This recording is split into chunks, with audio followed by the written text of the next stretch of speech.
This is Kibera, one of the biggest slums in Africa, home to more than 2 million people. They live hand to mouth and on the edge. 3/4 of their income goes on food. There's high unemployment and no social net. The state plays little role in their lives. 60% of Nairobi lives in shanty towns like this.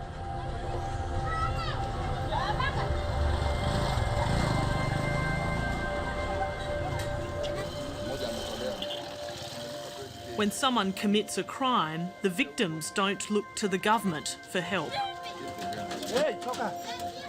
A big problem here is tenant issues. Aimee Ongeso works with an organisation that provides legal help to the poor. So this lady couldn't pay her rent. So what happens here is when you can't pay your rent, the landlord comes and removes the roof or removes the door. Takes the roof off the house. Takes the roof off the house or removes the door. So when you go to your house, how can you cannot sleep without a roof.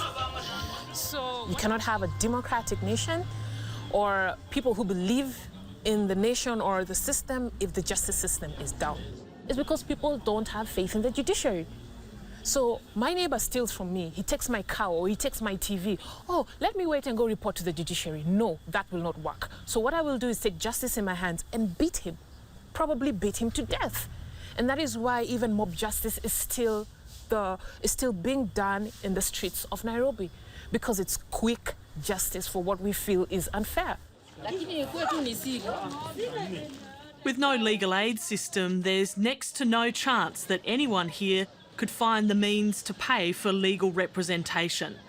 So even the innocent can find themselves locked up for years. You find a lot of people in detention do not even know why they have been arrested, don't even have their charge sheets, and so sad they cannot afford a lawyer. If you're rich, if you have the money, yes, you can afford justice. Justice has become more expensive, just like petrol, just like buying a loaf of bread. The price of justice keeps going up. If life in Kibera slum is tough, life inside Kenya's prisons is tougher. This video was smuggled out of the Maximum Security Committee prison in 2008 and shows wardens beating inmates during a search for contraband.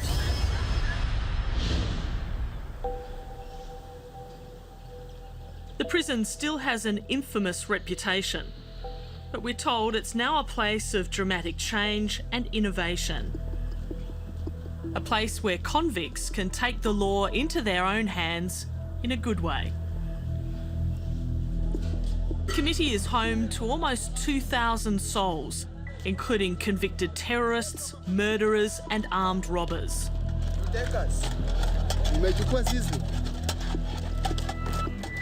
We've been given special access to meet them. We're here to witness a groundbreaking program that's turning convicts into legal counsel in a kind of do-it-yourself justice revolution. It sounds unlikely, even absurd, but it's working. Getting justice in Kenya when you are poor, it's really looking a needle in the haystack. I can tell you that for sure. Wilson Helen has been in committee for 16 years for a crime he says he didn't commit. I did not have a lawyer. Of course, my background was such that I could not afford one. Therefore, I had to do it myself. And that time, I could not be able to express myself the way I'm expressing myself now. I could not even be able. The whole setup of the court itself was very intimidating. I am not a lawyer, but I have been to court. It just feels intimidating, and I'm a very educated person. I come from at least a somewhat reasonable background, you could say, compared to these other people, and you can imagine them in that situation. Helen was a young college student new to Nairobi when he was arrested for armed robbery. He says he was a bystander caught in crossfire, but because his poor rural family couldn't afford a lawyer and he didn't know anyone who could vouch for his character, he was sent down for life. Actually, that was too heavy for me. It was unexpected. It's something I could not have even imagined, leave alone even to dream about it. Helen lives in this cell with 35 other inmates. There's no privacy and few comforts. Unless he successfully appeals his case in court, he will be here for the rest of his life. Tell me about this cell room here. Do you ever miss just having your privacy? Do you ever think, I just want my own small space? Very much. That definitely, you need sometimes your privacy, and so you feel the freedom of yours is safe and you can do your stuff without interference. Indeed, it is difficult. It is difficult. I don't think any ordinary person, given the same setup, would be able to make anything.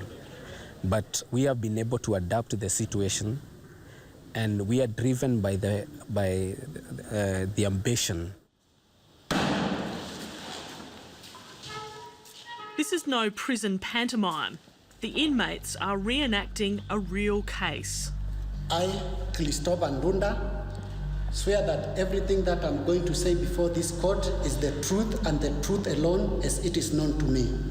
Can you see the man who was living with your daughter in this? Yes, he's the one who's over there. It's the trial of a young man accused of sexually assaulting an underage girl. I give custody of her daughter. Helen is playing the role of defence lawyer. Your Honor, accused did not take advantage of the girl. She demanded to know her age, but the girl refused. The prisoners have spent hours studying the evidence and legal procedures. They may not be able to afford to pay a lawyer, but they can learn some of the tricks of the trade. Your Honor, the girl dropped out of school on her own decision. The training teaches more than legal skills. It gives inmates like Helen the self-confidence to speak out. Before, he was frightened by authority. Your Honor, anybody could have mistaken her for 18 years because she's too big and all evidence points to that. I do not know anything to do with the law, to do with the courts, because I had never been to police station, leave alone the court itself. Well, I feel that is now part of me. I wish somebody had discovered it when I was young. But I have realized I have that talent, and even being a lawyer sometimes may not be about academic.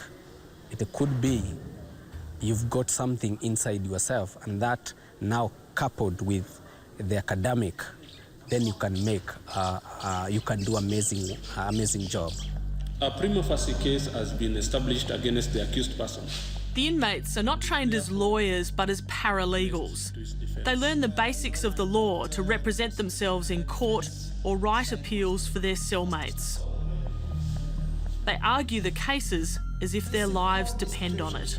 Or the physical appearance of the young girl does not allow anybody to defile her. Ignorance of the law is not a defense. I accordingly sentence the accused to 25 years imprisonment.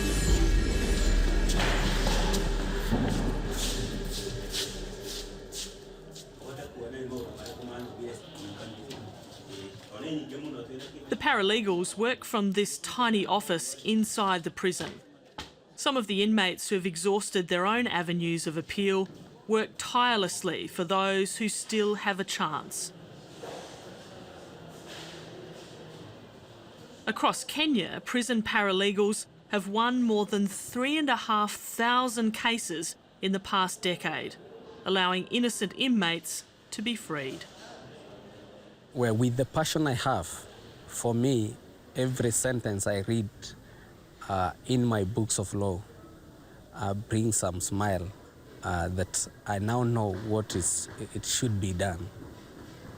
I am able to see even when wrongs are made, even by judges. You only have to spend a day inside a real courtroom here to realise what the accused are up against. It's chaotic, disorganised and sometimes corrupt. The Kenyan government has drafted a legal aid bill, but it's yet to come into practice. Case number 352/2014, Stephen Maina Kamau, Rudi Kotini tarehe 25 mwezi wa 9, Rudi Court 4. There aren't enough judges or lawyers, and without money, it can take years for defendants to make their way through the system. We must appreciate the fact that most inmates may not be very literate. You will see most of them don't even understand when they are told this is the charge, this is the offence. They are not even aware of what was happening to them while in court. So now that these organizations have really come up with good practices of paralegalism and assisting the inmates, then they do the training and the inmates are empowered.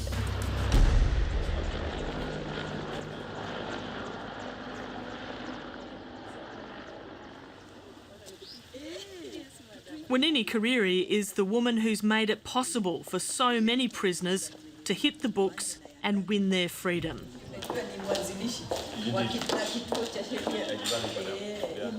She's worked in Kenya's prison service for 32 years and is now one of its highest-ranking women. Welcome our special visitors. Welcome, Madam Wanini. Karibu nyumbani. Wapi makofi ya madam? After hearing about paralegal training at a conference back in 2002, she invited human rights activists into the prison to give it a try. It takes a lot of courage, risk-taking, because you are doing things that have not been done before. You're probably doing things that maybe others will say you broke the laws.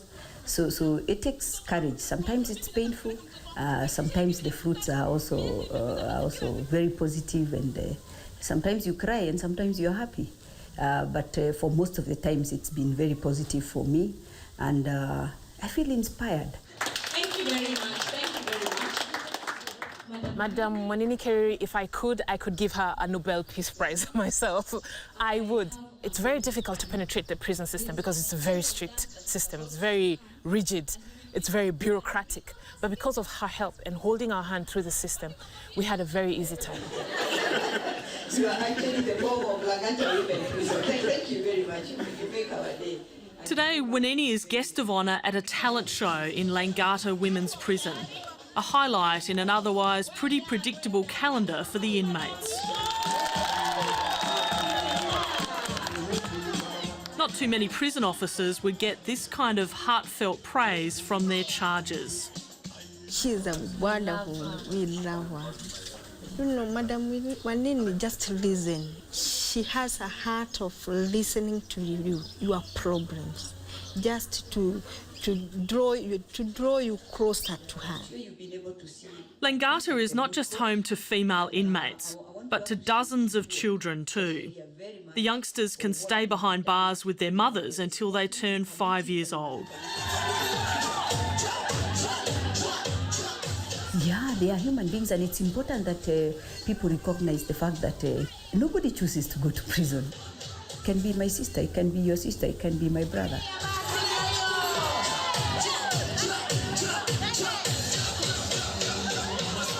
I'm not a rebel. I'm just an officer with a human heart and a passion for changing the lives of inmates in whichever way, whether it is in the law or it is not in the law. I will always go out of my way to put in place something that can change their life and something that can rehabilitate them so that they can be able to lead better lives on release. For decades, this was a place of no return, death row. Now it's the cell block for inmates serving life sentences at Langata. Carol Shinku was convicted of armed robbery and sentenced to life in 2009. I was in shock actually, and my family was there. They were ready, waiting for me. I didn't expect that. So it was a shocking thing. I didn't even need to talk to my family because I was wondering how to tell them. Actually, I remember I told my sister not to tell my mom the sentence that I was given. Carol is now one of Langata Prison's paralegals. Despite having little formal education, she excelled in her legal training. This is the Evidence Acts. I think it will be of help. It's an incredible achievement. To do the appeal within 14 days, you understand the procedure in Kenya. Yeah. So I'm honoured because I feel now that I can help others. As for me, if I could have that knowledge, even from the beginning, from the police station, I could have not been here. Some of the paralegals, are they better than the lawyers? Yeah. You know, they are serious. Paralegals are serious with their work. More than lawyers. You know, lawyers, they feel... They're after money. They're after money. We need to do the second appeal, so we need to know some details, some few things, so that they can guide us to write the appeals. Yeah. And we need to know how the judgment was. Carol's cellmate Helen was convicted of cattle theft in 2009 and sentenced to 9 years in jail. You know, being in prison is like being separated from everything. You don't have any right. So even if you had right before, when you come inside here, you don't have any right anymore. The hardest time that you will never get in your life. I feel very, very bad. Carol and Helen are now using their legal training to write appeals and give advice. Today they're helping Janet, who has also been convicted of armed robbery. Between them, they have already won dozens of cases. You need some time to relax. Yes. Allowing their fellow inmates to go free. The victories are cause for big celebrations. It's so good, it feels good. How does it feel in your heart when you've helped someone to get out? We feel good. We feel good. Even to get somebody that you assisted that person and the person is released, you feel good.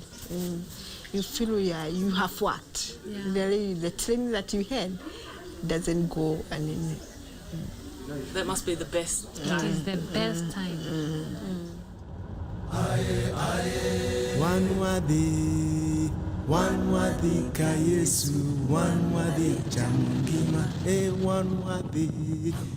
The paralegals don't just work in the big city jails. They're having victories in the countryside too, where their role is even more crucial.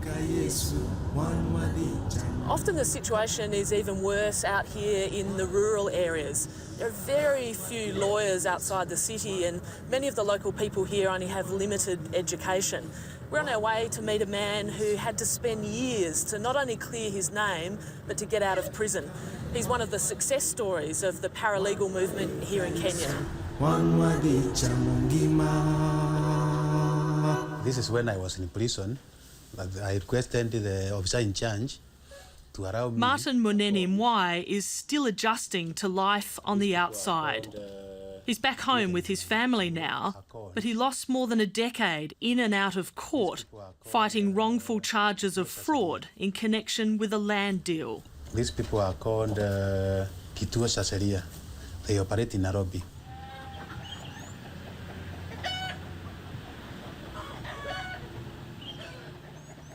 The school he used to run is derelict. He couldn't keep it going through all the legal battles. So your lawyer didn't help you, so you started helping yourself, is that right? I helped myself. Yeah. Even that lawyer, I told him to refund my money.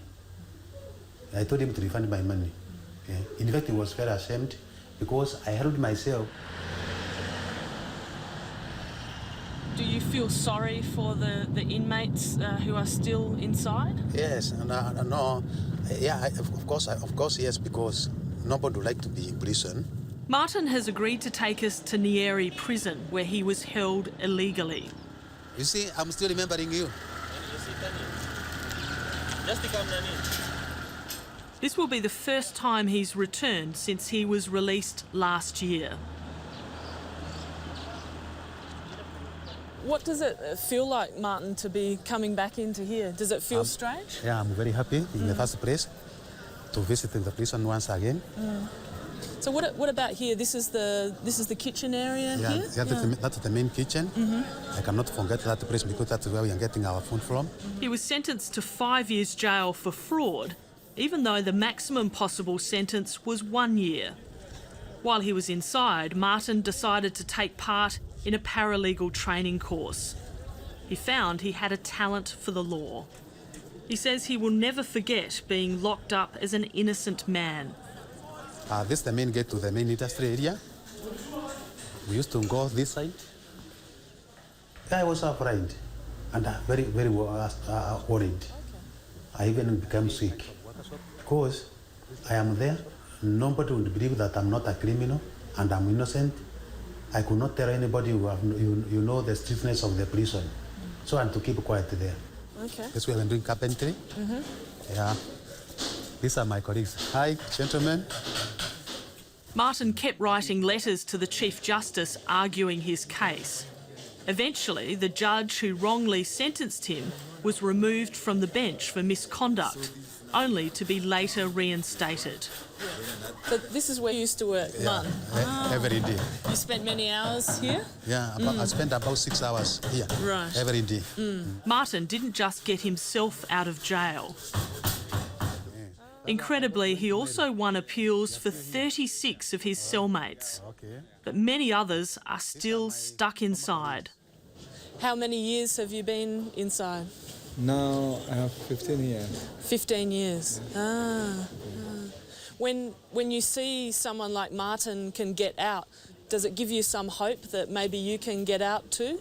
Yeah, it can give me some hope because I always having that hope in me. Because I can't lose that hope because I know God one day He will do something better in my life also.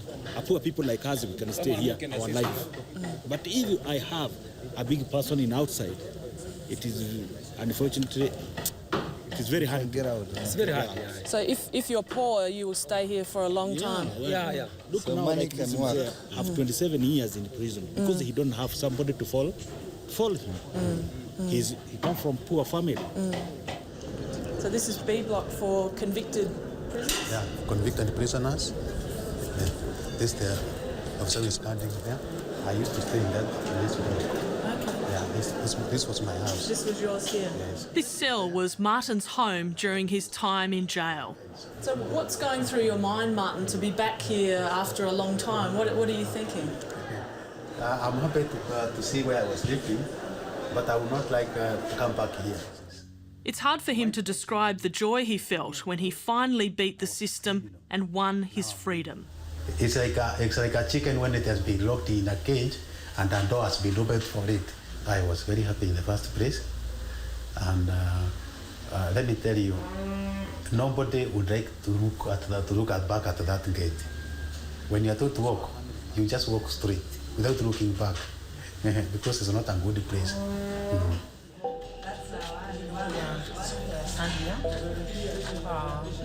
Back in committee prison in Nairobi, Helen is focusing on his own appeal. So that you can know now. I'm very optimistic. Judges will listen to me and they'll give me that opportunity. And because now I've done law, I know what I'm asking in court. I know it has basis in law. He hasn't wasted any of his 16 years behind bars. He's in the final year of an accountancy degree and he's just won a scholarship to study law externally at the University of London. I was very excited, very, very excited. And I am giving it all, my all. And I know I'm going to pass if I get my degree in law and now get an opportunity to go out there. That will be the happiest moment of my life. For Aimee Ongeso, working with people like Helen is a privilege, despite the attitude of many Kenyans towards prisoners. It's not about guilt or innocence. It's about equality. So it is very challenging to go into areas that are seen as do not touch by the rest of the community. But when you come to a group of people who are ready to be empowered, who take up the knowledge with a thirst that you've never seen before and are actually implementing the knowledge that you give them, it's fulfilling. When you're a human being irrespective of whether you're a prisoner or not. So access to justice is a long journey. It is difficult, but there is hope.